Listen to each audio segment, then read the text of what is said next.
Assalamualaikum warahmatullahi wabarakatuh. Perkenalkan, nama saya Ade Sutresno. Saya dari kelas IT 201. Di sini saya akan membawakan video tentang topik kecerdasan emosional atau emotional intelligence.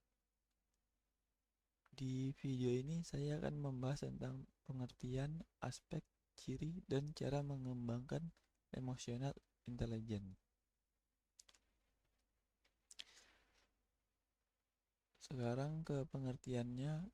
Kecerdasan emosional atau emotional quotient adalah kemampuan mengenali, memahami, dan mengendalikan perasaan sendiri dan perasaan orang lain, termasuk memotivasi diri dan mengatur emosi, serta kemampuan untuk membina hubungan dengan orang lain.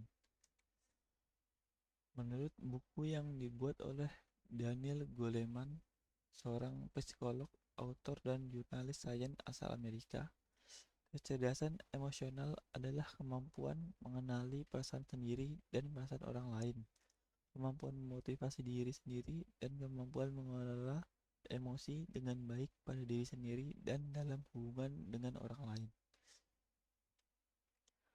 Lalu menurut buku yang dibuat oleh Gary Sarnes, seorang psikolog asal Amerika, kecerdasan emosional adalah kemampuan untuk melihat dan mengekspresikan emosi, mengasimilasi emosi dalam pikiran, memahami dan bernalar dengan emosi, dan mengatur emosi dalam diri dengan orang lain. Lalu ada juga menurut buku yang dibuat oleh Ari Ginanjar Agustian, seorang motivator, pengusaha, dan pendidik Indonesia. Kecerdasan emosional adalah kemampuan merasakan, memahami, dan secara selektif menerapkan daya dan kemampuan emosi sebagai sumber energi dan pengaruh yang manusiawi. Menurut buku yang dibuat oleh Ian Shapiro, seorang sarjana hukum dan ilmuwan politik Amerika, kecerdasan emosional adalah kemampuan untuk merasakan emosinya, untuk mengeluarkan atau membangkitkan emosi, seperti emosi yang membantu berpikir, memahami emosi, dan pengetahuan tentang emosi, serta untuk merefleksikan emosi secara teratur seperti mengendalikan emosi dan perkembangan intelektual. Aspek-aspek dari kecerdasan emosional. Kemampuan mengenali emosi.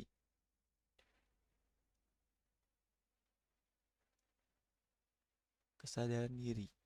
Kesadaran diri adalah kemampuan untuk mengenal dan memilah-milah perasaan, memahami hal yang sedang kita rasakan dan mengapa hal itu kita rasakan, dan mengetahui penyebab munculnya perasaan tersebut, serta pengaruh perilaku kita terhadap orang lain.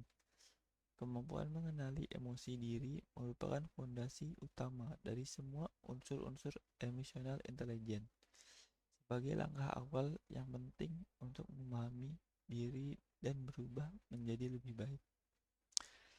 Mengenali emosi diri sangat erat kaitannya dengan kemampuan untuk mengenali perasaan diri ketika perasaan itu timbul dan merupakan hal penting bagi pemahaman kejiwaan secara mendalam. Selanjutnya, kemampuan mengenali emosi yaitu pengaturan diri. Pengaturan diri adalah menangani emosi sedemikian rupa sehingga berdampak positif terhadap pelaksanaan tugas, peka terhadap kata hati, dan sanggup menunda kenikmatan sebelum tercapainya satu gagasan, maupun pulih kembali dari tekanan emosi. Mengelola emosi merupakan kemampuan individu dalam menangani perasaan agar dapat terungkap dengan tepat atau selaras, sehingga tercapai keseimbangan dalam diri individu. Tujuan pengaturan diri untuk menjaga keseimbangan emosi, bukan untuk menekan dan menyembunyikan gejolak perasaan, serta bukan pula untuk langsung mengungkapkan perasaan. Selanjutnya, kemampuan memanfaatkan emosi secara produktif, yaitu untuk mengembangkan sesuatu yang positif, yaitu motivasi. Motivasi adalah menggunakan hasrat yang paling dalam untuk menggerakkan dan menuntut kita menuju sasaran, membantu kita mengambil inisiatif dan bertindak sangat efektif, serta untuk bertahan menghadapi kegagalan dan frustasi. Menata emosi sebagai alat untuk mencapai tujuan merupakan hal yang sangat penting dalam kaitannya untuk memberi perhatian, memotivasi diri sendiri, menguasai diri sendiri, dan untuk berkreasi.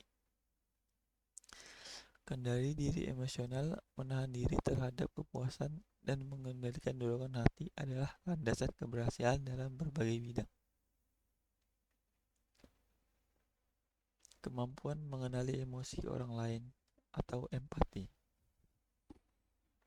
Empati adalah merasakan yang dirasakan oleh orang lain, mampu memahami perspektif mereka, menumbuhkan hubungan saling percaya, dan menyelaraskan diri dengan bermacam-macam orang. Empati dapat dipahami sebagai kemampuan mengenali perasaan orang lain dan memahami perspektif orang lain. Empati sendiri merupakan kemampuan merespon perasaan orang lain dengan respon emosi yang sesuai keinginan orang tersebut. Berempati terhadap perasaan orang lain dijadikan dasar untuk membangun hubungan interpersonal yang sehat. Kemampuan membina hubungan, yaitu keterampilan sosial. Keterampilan sosial adalah menangani emosi dengan baik ketika berhubungan dengan orang lain dan dengan cermat membaca situasi dan jaringan sosial. Berinteraksi dengan lancar menggunakan keterampilan ini untuk mempengaruhi dan memimpin, bermusyawarah, dan menyelesaikan perselisihan, serta untuk bekerja sama dan bekerja dalam tim. Seorang yang memiliki keterampilan sosial ini pandai merespon tanggapan orang lain sesuai dengan yang dikehendaki. Orang yang tidak memiliki keterampilan ini akan dianggap angkuh, sombong, tidak berperasaan, dan akhirnya akan dijauhi orang lain. Ciri-ciri kecerdasan emosional. Seseorang memiliki kecerdasan emosional yang tinggi biasanya memiliki ciri atau tanda tertentu yang dapat diamati. Menurut Nerita, beberapa ciri individu yang memiliki kecerdasan emosional adalah memiliki kemampuan untuk memotivasi diri dan dapat bertahan dalam menghadapi frustasi, dapat mengendalikan dorongan-dorongan hati sehingga tidak melebih-lebihkan sesuatu kesenangan, mampu mengatur suasana hati dan dapat menjaganya agar beban stres tidak melumpuhkan kemampuan berpikir seseorang, mampu berempati terhadap orang lain, dan tidak lupa berdoa. Faktor yang mempengaruhi kecerdasan emosional. Faktornya adalah antara lain faktor otak. Arsitektur otak memberi tempat istimewa bagi amigdala sebagai penjaga emosi, penjaga yang mampu membajak otak. Amigdala adalah spesialis masalah-masalah emosional. Apabila amigdala dipisahkan dari bagian-bagian otak lainnya, hasilnya adalah ketidakmampuan yang sangat mencolok dalam menangkap makna emosi awal suatu peristiwa. Tanpa amigdala, tampaknya ia kehilangan semua pemahaman tentang perasaan, juga kemampuan merasakan perasaan. Amigdala berfungsi sebagai semacam gudang ingatan emosional. Lalu ada juga faktor lingkungan keluarga. Orang tua memegang peranan penting terhadap perkembangan kecerdasan emosional anak.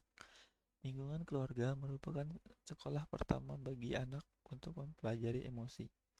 Dari keluargalah seorang anak mengenali emosi dan yang paling utama adalah orang tua. Jika orang tua tidak mampu atau salah dalam mengenalkan emosi, maka dampaknya akan sangat fatal terhadap anak. Faktor lingkungan sekolah. Lingkungan sekolah merupakan faktor penting kedua setelah keluarga, karena di lingkungan ini anak mendapatkan pendidikan lebih lama. Guru memegang peran penting dalam mengembangkan potensi anak melalui beberapa cara. Di antaranya adalah melalui teknik, gaya kepemimpinan, dan metode mengajar sehingga kecerdasan emosional berkembang secara maksimal. Lingkungan sekolah mengajarkan anak sebagai individu untuk mengembangkan keintelektualan dan bersosialisasi dengan sebayanya, sehingga anak dapat berekspresi secara bebas tanpa terlalu banyak diatur dan diawasi secara ketat. Faktor lingkungan dan dukungan sosial. Dukungan dapat berupa perhatian, penghargaan, pujian, nasihat, atau penerimaan masyarakat. Semuanya memberikan dukungan psikis atau psikologis bagi anak. Dukungan sosial diartikan sebagai suatu hubungan interpersonal yang di dalamnya satu atau lebih bantuan dalam bentuk fisik atau instrumental, informasi dan pujian. Dukungan sosial cukup mengembangkan aspek-aspek kecerdasan emosional anak, sehingga memunculkan perasaan berharga dalam mengembangkan kepribadian dan kontak sosialnya. Ini berikut merupakan referensi dari video yang dibuat ini. Demikian